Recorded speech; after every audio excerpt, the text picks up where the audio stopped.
नमस्कार। PP news line में एक बार फिर आपका स्वागत है और मैं हूं दर्शपाल गुप्ता।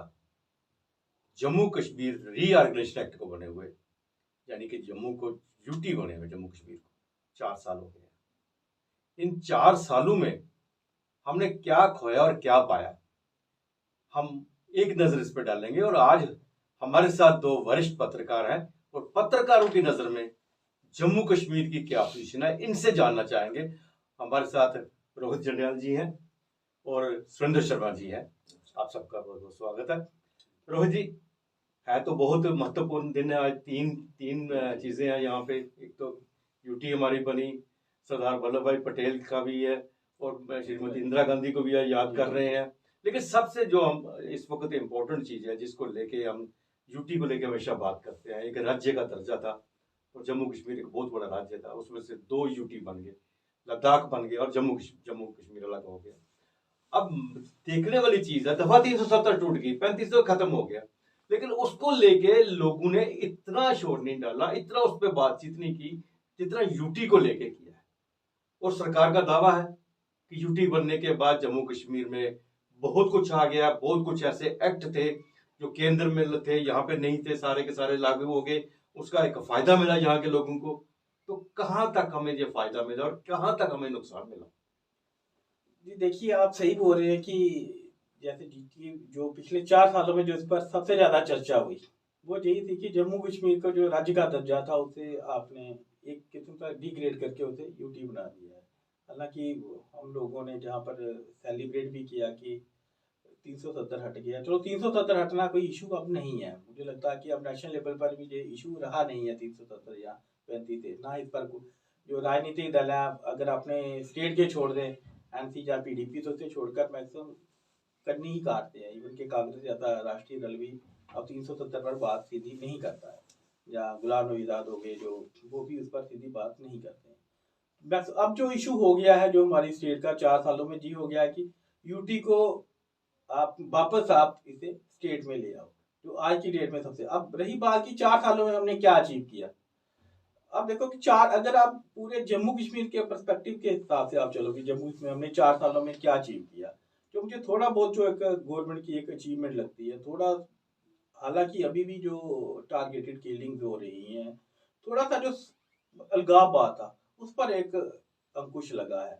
जैसे अभी हम बार बार बात करते हैं कि कश्मीर में 35 साल बाद ये हो गया, 30 साल बाद हो गया। हालांकि बड़ी चीजें नहीं भी हैं ऐसी कि जो 30 सालों बाद हुई, पहले भी होती थी। लेकिन अब चलो एक हाइप सी हो गई है कि हर चीज कोई भी होती है तो हम बोलते हैं कि श्रीनगर में 30 साल बाद ये चीज होगी, 30 साल बाद शोभा यात्रा निकल गई, जहाँ 35 साल बाद। लेकिन ये सच है कि आज कश्मीर में थोड़ा सा पहले की अपेक्षा थोड़ा सा अब माहौल थोड़ा सा शांत है। लेकिन जम्मू में अगर आप देखो, हम तो अगर जम्मू के पॉइंट ऑफ व्यू से चले हैं, ठीक है, जो 370 हटने के बाद या यूटी बनने के बाद जो थोड़ी बहुत चेंज आई, वो ये हुआ कि जैसे बहुत से जो मतलब बाहर के जो लोग थे, वो जहाँ पर जो जमीन नहीं ले सकते थे, अब वो जमीन ले रहे हैं। जहाँ जहाँ पर डोमिसाइल मिला है बहुत से लोगों को। आप इवन के किसी भी एजुकेशन इंस्टीट्यूट में चले जाओ, चाहे किसी में चले जाओ, तो अब वो बाहर वाले भी जहाँ पर पढ़ रहे हैं। इवन के जैसे मेडिकल कॉलेजों में 15% सीटें अब सेंट्रल पूल से आती हैं, पहले नहीं थी। हालांकि उसके पीछे 370 का वो कोई ऐसा था नहीं, तब भी गवर्नमेंट चाहती तो वो कर सकती थी, उससे कि 15% कर सकती थी। लेकिन आप मान कर चलो कि चलो वो उन चीज़ों का है। कुछ जैसे अब फार्मेसी एक्ट था सेंटर का, वो जम्मू कश्मीर में इम्प्लीमेंट हुआ, अभी वो नहीं था। बहुत से और भी सेंट्रल एक्ट थे जो जहाँ पर जम्मू कश्मीर में अभी इम्प्लीमेंट हुए हैं, जो पहले नहीं थे। ये ठीक है, इम्प्लीमेंट हुए हम नहीं थे, लेकिन वो तो 370 हटने के बाद भी इम्प्लीमेंट हो सकते, उसके लिए यूटी कितनी जरूरी थी? ठीक है दर्जी, मुझे लगता है इस बात को समझना बहुत ज़रूरी है कि अगर हम आज जो भी मुद्दे हैं जम्मू कश्मीर के, अगर हम उन पर बात करते हैं तो इसका ये मतलब नहीं है कि धारा 370 खत्म होने का विरोध है। जम्मू के लोग आज देखिए सड़कों पर आए, अलग अलग मुद्दों को लेकर, बेरोजगारी के मुद्दों को लेकर। आपने देखा स्टूडेंट्स जो हैं वो जेकेपीएसआई की बात हो, फायर एंड इमरजेंसी सर्विसेज इनकी बात हो, कई सारे रिक्रूटमेंट स्कैम्स हुए उसकी बात हो। तो ये जो मुद्दे हैं, इन मुद्दों के विरोध में अगर जम्मू के लोग सड़कों पर आ रहे हैं तो किसी विशेष एक दल को लगता है कि ये धारा 370 खत्म होने का विरोध हो रहा है या ये राष्ट्र के खिलाफ बात हो गई, तो मुद्दे तो कोई भी सरकार रही हो, नीतियां कोई भी रही हो, मुद्दे तो रहते हैं और उन मुद्दों पर जनता का विरोध भी रहता है। और जो जनता का विरोध होता है वो हमेशा सरकार के खिलाफ ही होता है, सरकार चाहे कोई भी हो। इससे पीछे भी अगर आप चले जाएं, कांग्रेस की सरकारें नहीं, यहाँ पे नेशनल कॉन्फ्रेंस की सरकार रही, नेशनल कॉन्फ्रेंस पीडीपी और बीजेपी की गठबंधन सरकार भी रही, तब भी लोग विरोध करते रहे मुद्दों पर। तो ये इस मानसिकता से हमें लगता है निकलना पड़ेगा कि आज जम्मू जो सफर कर रहा है उन तमाम इश्यूज को लेकर अगर जम्मू के लोगों में रोष है, गुस्सा है, उबाल है, तो इसको दूसरा लबादा ना पहनाया जाए कि ये सारे 370 खत्म होने के विरोधी हैं या ये सारे राष्ट्रद्रोही हो गए। तो इन मुद्दों पर समझना पड़ेगा। दूसरा ये है, सरकार जो भी नीति बनाती है वो जनता के लिए होती है, जनता के हित के लिए होती है, ये सरकार दावे करती है, लेकिन कमी रहती है उन नीतियों की इम्प्लीमेंटेशन पर, ग्राउंड पर। आज आप देखिए जम्मू जो है वो पूरी तरह से हाशिए पर है। हाशिए पर इसलिए है क्योंकि आज शराब माफिया यहाँ पे आ गया, बिल्कुल माइनिंग माफिया यहाँ पे आ गया।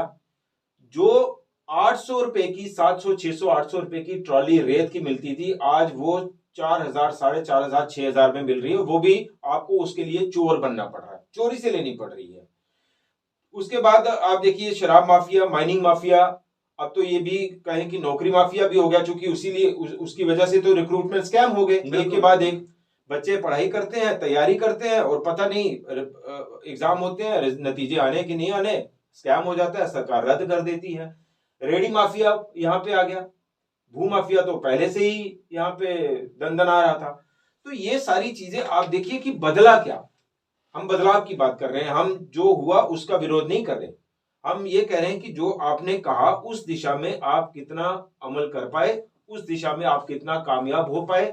क्या जम्मू कश्मीर में सबसे बड़ा जो एक दावा किया जाता था कि जम्मू कश्मीर में अब तक कोई अकाउंटेबिलिटी नहीं थी, जम्मू कश्मीर में अब तक कोई ट्रांसपेरेंसी नहीं थी, तो ये इन चीजों को लाने के लिए जो है वो ये जरूरी था। आपने किया, लोगों ने स्वागत किया, कोई विरोध नहीं हुआ, ना कश्मीर से किसी ने विरोध किया, ना जम्मू से किसी ने विरोध किया। लेकिन आज आप देखिए ट्रांसपेरेंसी कहां है, अकाउंटेबिलिटी कहां है। अकाउंटेबिलिटी कमीशन किसी समय में हुआ करता था, मुझे याद है, बिल्कुल। आज तो शायद लोगों को अकाउंटेबिलिटी कमीशन का नाम तक भी याद नहीं होगा किसी को। तो ये सारी चीजें कहां आपने इंप्लीमेंट की, ये सारी चीजें नहीं हो पाई भाई। आज भी आप देखिए शराब माफिया जो है वो किस तरह, अभी हम ऑफ द रिकॉर्ड बात कर रहे थे, बिल्कुल बिल्कुल मनमानी वसूली कर रहे हैं। एक छोटा सा उदाहरण दूंगा, मतलब एजेंसीज जो है वो, डिपार्टमेंट जो है वो क्या काम कर रहे हैं, बड़ी छोटी सी बात है और आम आदमी से जुड़ी हुई बात है। अभी नवरात्रे हुए जी, नवरात्रों में, और मुझे अभी याद है कि प्रधानमंत्री नरेंद्र मोदी जी ने केले पर ही एक बहुत लंबा चौड़ा ज्ञान दिया था कि जब वो किसी एक विदेश यात्रा पर गए थे, उन्होंने कहा कि केला जो है वो देश का हर एक नागरिक खाता है, क्योंकि उसकी रेंज में है, 5 रुपए में मिल जाता है, 6 रुपए में मिल जाता है, और उसका न्यूट्रिशन कैसे बढ़ाया जाए ताकि आम आदमी जो केला खाता है उसको उससे ही न्यूट्रिशन मिले। मैं उसकी बात करता हूँ।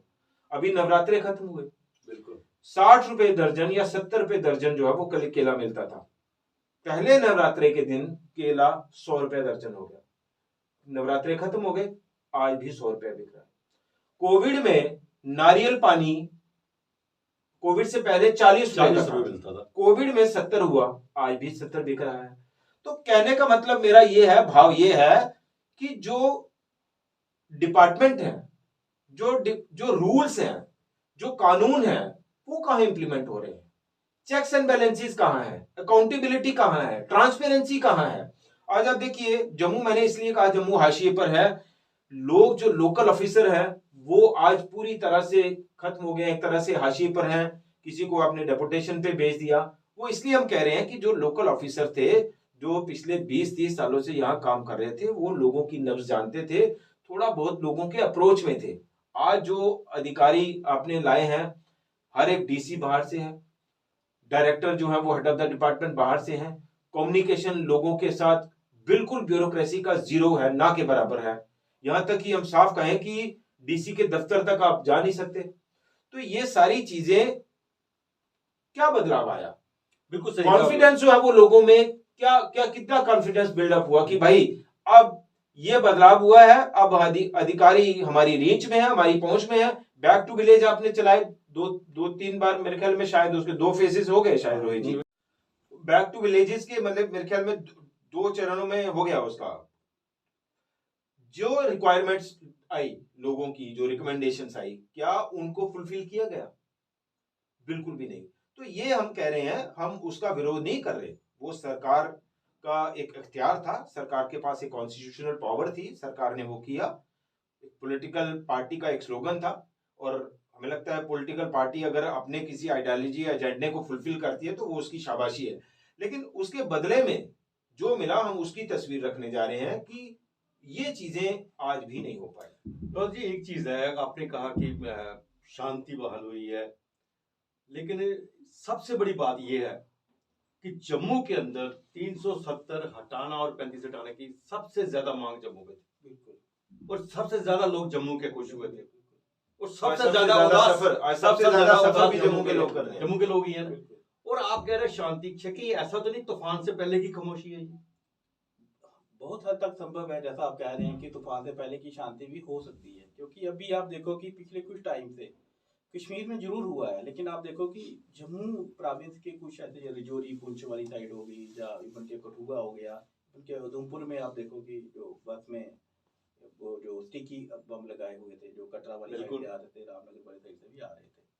तो ये कहीं ना कहीं मुझे लग रहा है कि है ये कि सुरक्षा जो हमारी एजेंसी है उनके लिए एक चैलेंज तो है कि जम्मू में किस तरह से उसे आप रिवाइव हुई है। क्या इन्होंने कश्मीर की बजाय जम्मू जोरदार से पुंछ भाग- राजौरी के जो इलाके हैं वो बिल्कुल। नो टेररिस्ट जोन जो है वो डिक्लेयर किए। रजौरी लेकिन अब देखो राजौरी वाला देखो आप कितना फैले रहा, कितने बिल्कुल। हमारे जो आर्मी वाले राजौरी से हम कुछ लोगों से बात करते हैं तो उनका कहना है कि राजौरी तो आज बारूद पर है, बिल्कुल। और कई इंसिडेंट्स हो रहे हैं वहाँ पे शांति लगातार। सिर्फ जो आपको थोड़ी सी नजर आती है वो आती है कश्मीर में। कश्मीर में जो है कि जैसे श्रीनगर है, श्रीनगर में आपने जैसे अभी आप G20 भी करवाया, लेकिन वो सारा एक सारा गवर्नमेंट पर, मुझे जो अभी मतलब थोड़ा सा साइड पर ले जा रहा हूँ इशू को, कि जो सबसे बड़ा क्वेश्चन मार्क है गवर्नमेंट पर, गवर्नमेंट का शांति का जो ऐसे लग तो रही है, लेकिन शांति और जो कंट्राडिक्ट कहाँ करते हैं।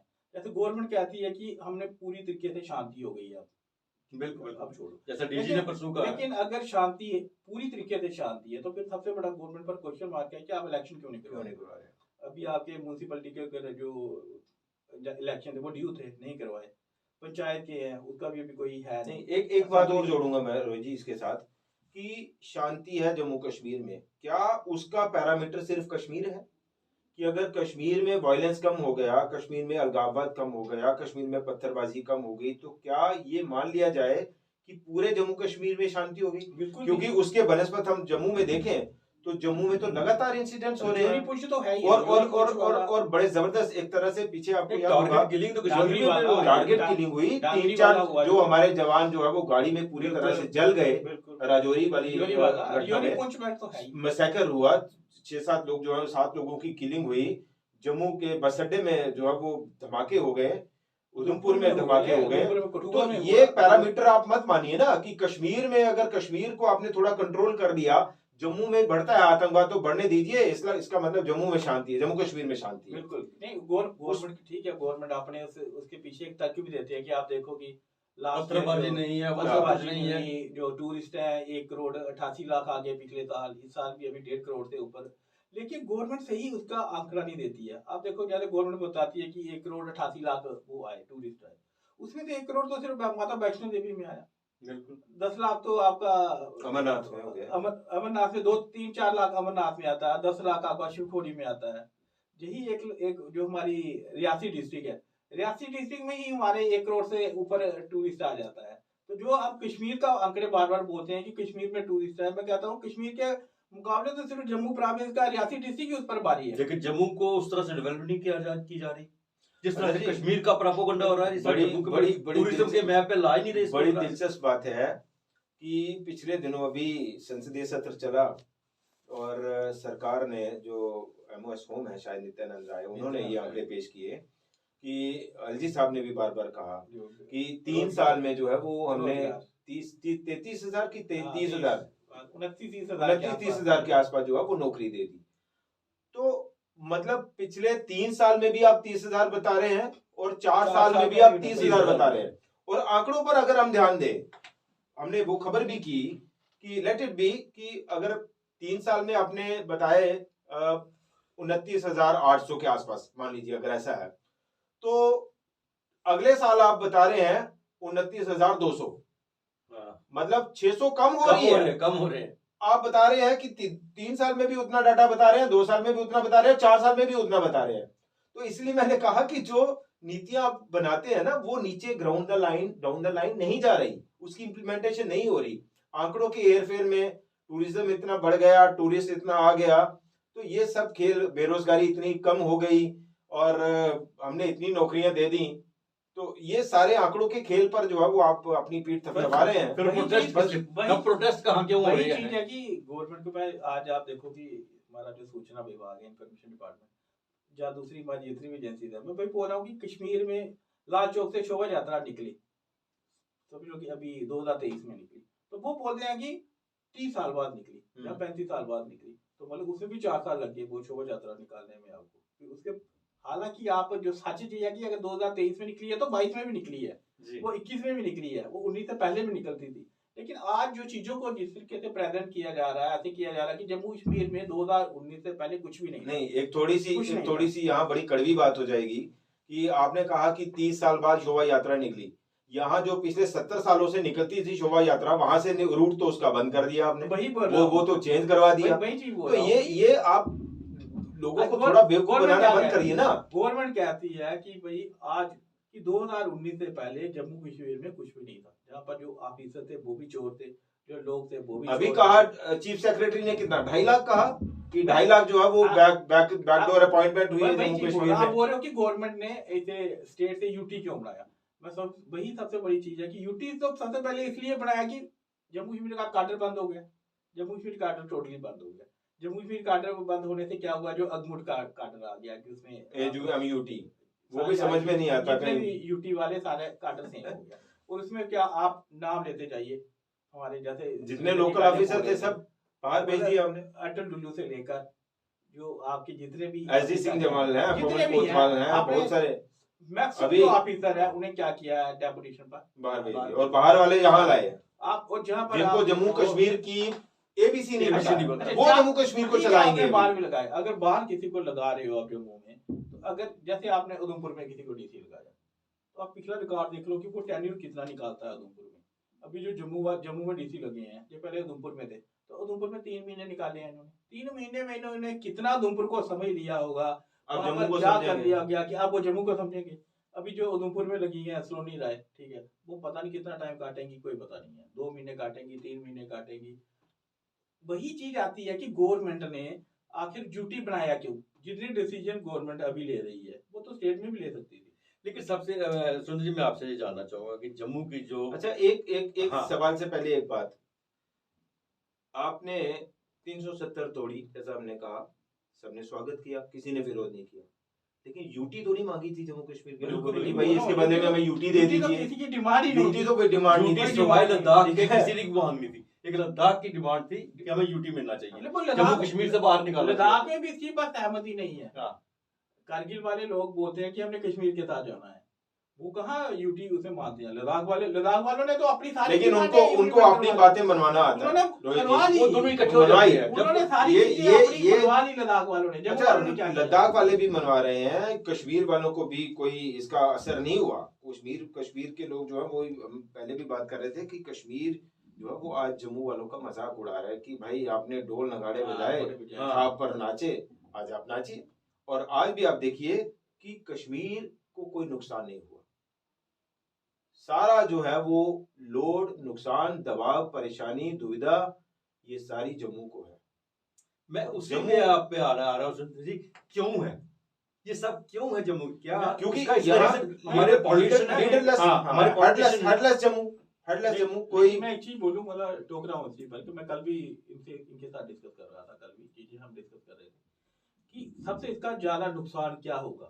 अभी जो वहां से लोग आ रहे हैं कोई प्रॉब्लम नहीं है, लेकिन आपकी जो डेवलपमेंट पॉलिसीज हैं वो किस बेस पर बनती है, वो बनती है सेंसस के बेस पर कि हमारी इतनी पॉपुलेशन है, उस लिहाज से गवर्नमेंट सारी पॉलिसीज बनाती है, हॉस्पिटल बनाएगी, स्कूल बनाएगी, पानी की स्कीमें बनेगी, बिजली की बनेगी, उसी तरीके से बनेगी कि इस जम्मू सिटी में 20 लाख लोग रहते हैं, ठीक है, 20 लाख पर ही सारी पॉलिसी बनेगी। आगे गवर्नमेंट क्या करती है, सेंसस करवाया 2021 का कि जम्मू की पॉपुलेशन है जी 15 लाख, फिर गवर्नमेंट क्या करती है कि आगे 10 साल इसकी कितनी पॉपुलेशन हो सकती है, वो क्या करती है कि पिछले 10 सालों की एवरेज निकालती है कि 10% ग्रोथ हुई, आज इसकी आगे पॉपुलेशन जम्मू डिस्ट्रिक्ट की हो जाएगी 20 लाख। जो नेक्स्ट जो पॉलिसीज बनेगी वो सारी उस 20 लाख को ध्यान में रखकर बनती है। लेकिन अभी जो लोग आ रहे हैं वो तो सेंसस में नहीं है। बिल्कुल आपके रिसोर्सेज हैं कि आपकी सड़कें वैसी हैं, आपके पास जगह वैसी है, आपके पास बिजली प्रोडक्शन है, आपके पास पानी है, आपके पास हॉस्पिटल है, आपके पास स्कूल है, कुछ नहीं है। गवर्नमेंट की जीरो तैयारी है। अगर गवर्नमेंट ने जहां पर लोगों को बसाना है उससे पहले गवर्नमेंट को उस लिहाज और से जितनी एवरेज से लोग आ रहे हैं, आप वो देखिए ना। आप मैं देखिए, आपको आप टोक रहा हूं, लेकिन आप सिर्फ छोटी सी एग्जांपल है, सबसे ज्यादा कहाँ जाना आपको, सबसे जरूरी क्या चीजें हैं जहां लोगों को जाना, हॉस्पिटल। आप आज की डेट में शाम को 7 बजे से लेकर सिर्फ 7 बजे से लेकर आप इमरजेंसी के बाहर आप खड़े हो जाइए मेडिकल कॉलेज की, उसके अंदर पाँव रखने के लिए जगह नहीं होती। मैंने आज दिन तक, मुझे 22 साल हो गई हालत कवर करते हुए, मैंने कभी नहीं आज दिन तक इतने लोग देखे। जो डॉक्टर आपकी कैबिन में बैठा हुआ है उससे बाहर निकलना और दूसरे पेशेंट तक पहुंचने में प्रॉब्लम आती है, इतनी ज्यादा रश है। मैं भाई आपके पास रिसोर्सेज ही नहीं है। वही चीज है ना, उसी पर बात कर रहे हैं कि आपके पास कौन से रिसोर्सेज देखिए, है? ये है कि एक गुब्बारा है जैसे, अब गुब्बारे में कितनी हवा भरेंगे आप, जब कैपेसिटी से ज्यादा हवा बिल्कुल, भरेंगे तो उसका नतीजा क्या होगा, वो फटेगा, धमाका होगा ना। वही जम्मू के साथ हो रहा है इस वक्त। मैं अंत में जितना लोड है वो जम्मू पे बढ़ रहा है, जम्मू पे बढ़ रहा है, जम्मू पे बढ़ रहा है। 89-90 में माइग्रेशन हुई, जम्मू ने झेला। कश्मीर, अब जितना भी अब ये जो है वो सिटी ऑफ माइग्रेंट्स बन गया, ये तो बिल्कुल ये, हाँ, सिटी ऑफ माइग्रेशन। अब तो इवन के लेह लद्दाख के लोग जम्मू में रहते ठीक है, हैं। तो ये चीज है ना लेह लद्दाख के कि लोग अभी कितने अब जम्मू जितनी में जगह है उससे, अब यहाँ हम बैठे हैं एक कमरे में, हम 4 लोग बैठे हैं, 4 के बजाय अगर 20 की कैपेसिटी है, 20 एडजस्ट होंगे। लेकिन जब आप इस कमरे में 50 लोग बैठाएंगे तो क्या होगा, मारामारी होगी ना, मारामारी होगी, हम एक दूसरे को गिराएंगे या बाहर निकालने की कोशिश करेंगे। बस यही जम्मू के साथ होने वाला है। जम्मू के लोगों को समझ नहीं आ रही और जम्मू के नेताओं को समझ नहीं आ रही। बोलते हैं तो ऊपर से फटकार लगती है, या इनमें दम ही नहीं है कि आप इन मुद्दों पर बात करिए। और कल को ये क्या समझते हैं कि इनकी कुर्सी को खतरा नहीं है। कल को 10, 20, 15 सालों के बाद, 20 सालों के बाद जो बाहरी राज्यों के जो लोग आ रहे हैं वो भी यहाँ पे इलेक्शन लड़ सकते हैं। बिल्कुल आपकी सीटों पर दावेदार बढ़ जाएंगे, ये मत भूलिए, ये आप ही को सबसे बड़ा खतरा होगा। तो ये चीजें जम्मू के लोग नहीं समझ रहे। लेकिन एक चीज मैं अंत में जाना, जो जम्मू की उदासीनता है जिसके ऊपर, ये क्या भारतीय जनता पार्टी के जो स्थानीय नेता वर्सेस एलजी है?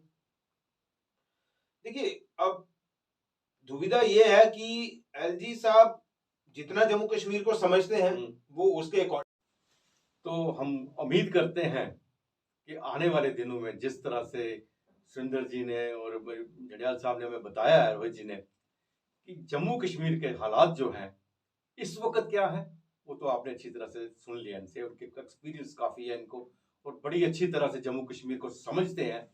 उम्मीद करते हैं कि हालात बदलेंगे, जिस तरह से लोगों की मांग है और वादा भी किया गया है सरकार ने कि अब जल्दी आपको राज्य का दर्जा देंगे। सुंदर जी, बड़ी है कि जम्मू के लोगों को समझ आए, इस बात की उम्मीद।